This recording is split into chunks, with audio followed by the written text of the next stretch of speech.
तो आज हम बात कर रहे हैं भारत और इंग्लैंड के बीच जो चौथा टेस्ट चल रहा है उसके तीसरे दिन के खेल की। हमारे पास जो रिपोर्ट्स हैं और एक्सपर्ट्स की बातें हैं उनसे समझने की कोशिश करते हैं कि हुआ क्या। हाँ, और तीसरा दिन तो साफ साफ मतलब इंग्लैंड के नाम रहा पूरी तरह से। बिल्कुल, स्टंप्स तक इंग्लैंड 7 विकेट पर 544 रन और बढ़त हो गई 186 रनों की। ये तो काफी ज्यादा है। बहुत ज्यादा। मतलब पहली पारी में पिछड़ने के बाद इस तरह वापसी करना और फिर इतनी बड़ी बढ़त लेना, ये मैच पर उनकी पकड़ दिखाता है। सही कहा। और इसमें जो रूट का बड़ा हाथ रहा, 150 से ज्यादा रन बनाए उन्होंने, और बेन स्टोक्स भी नाबाद 77 रन। हाँ, रूट की पारी तो मतलब असाधारण थी।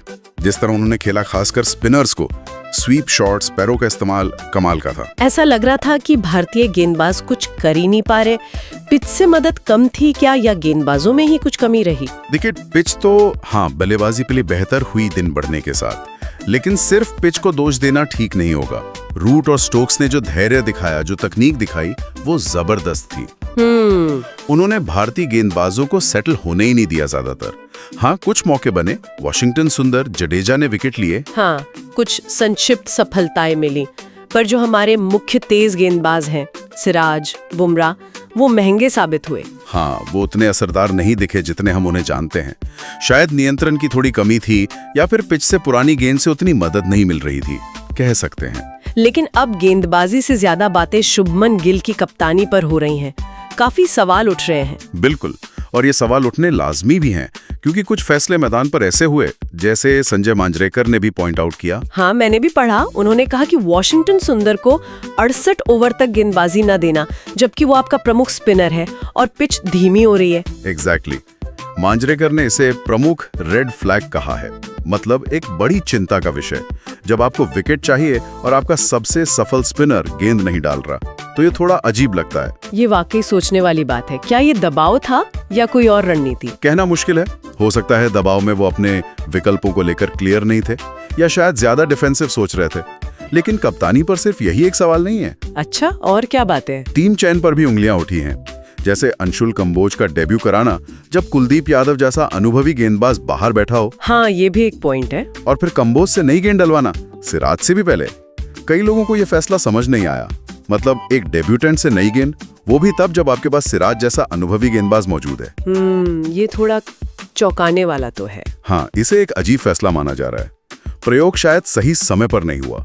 फिर फील्ड प्लेसमेंट की भी बात है। कई बार बहुत बिखरी हुई रक्षात्मक फील्ड लगी, सिंगल आसानी से मिल रहे थे। तो मतलब बल्लेबाजों पर दबाव नहीं बन पा रहा था। एक तरह से हाँ। और ये भी कहा जा रहा है कि जब मुश्किल वक्त था, तो कोच गौतम गंभीर की तरफ से भी शायद वो सामरिक मदद मैदान पर उतनी नहीं दिखी जिसकी उम्मीद की जाती है। ओह, तो ये तो मतलब गेंदबाजी की धार कमजोर होने के साथ साथ मैदान पर लिए गए फैसलों ने भी भारत को पीछे धकेल दिया। निश्चित रूप से। देखिए, टेस्ट क्रिकेट में जब एक बड़ी पार्टनरशिप बन रही होती ना, तो कप्तान का रोल बहुत अहम हो जाता है। गेंदबाजी में बदलाव, फील्ड सेटिंग, अपने प्लेयर्स को मोटिवेट करना। हाँ, बिल्कुल। और जो हमारे सूत्र बता रहे हैं, एक्सपर्ट्स को लगता है कि इन चीजों में गिल थोड़े कमजोर दिखे, और इंग्लैंड ने इसका पूरा फायदा उठाया। तो अगर हम संक्षेप में कहें, तीसरा दिन पूरी तरह इंग्लैंड के नाम रहा। बढ़त बहुत मजबूत है और अब भारत पर सीरीज हारने का खतरा है। बिल्कुल, खतरा गंभीर है। ये मैच बचाना अब भारत के लिए बहुत बहुत बड़ी चुनौती होगी। हाँ, ये सिर्फ स्कोरबोर्ड की कहानी नहीं है। ये भी दिखाता है कि दबाव में लीडरशिप और फैसले कितने मायने रखते हैं। सही बात। गेंदबाजी हो या कप्तानी, दोनों ही मोर्चों पर भारत थोड़ा पिछड़ता दिखा, और इंग्लैंड ने मौके का फायदा उठाया। इस पूरी बातचीत के बाद एक बात सोचने पर मजबूर करती है। जब कोई युवा कप्तान जैसे गिल इस तरह की मुश्किल स्थिति से गुजरता है और फिर उसकी इतनी आलोचना होती है, तो क्या इसका असर उसके आत्मविश्वास पर, उसके भविष्य की कप्तानी पर लंबे समय तक रह सकता है? ये एक बहुत महत्वपूर्ण सवाल है। इस पर विचार जरूर किया जाना चाहिए।